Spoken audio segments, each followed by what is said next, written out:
Gravy வந்து எப்படி வைக்கிறதுன்னு எங்கள் கிராண்ட்மா வந்து சொல்ல போகிறாங்க. வாங்க பார்க்கலாம். இப்போ எண்ணெய் சட்டி வச்சுருக்கோம்.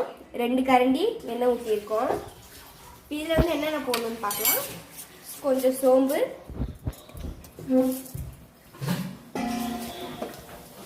அப்புறம் கொஞ்சம் கடுகு போட்டுக்கோங்க. இது அப்படியே வதங்கட்டும் கொஞ்ச நேரம்.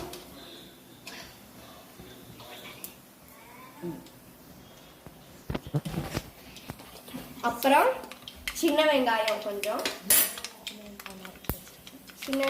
நறுக்கி வச்சிருக்கோம். கருவேப்பிலை போட்டுடலாம்.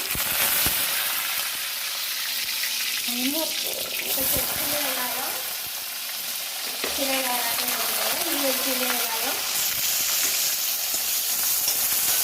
நல்லா வதக்கி விட்டுருங்க.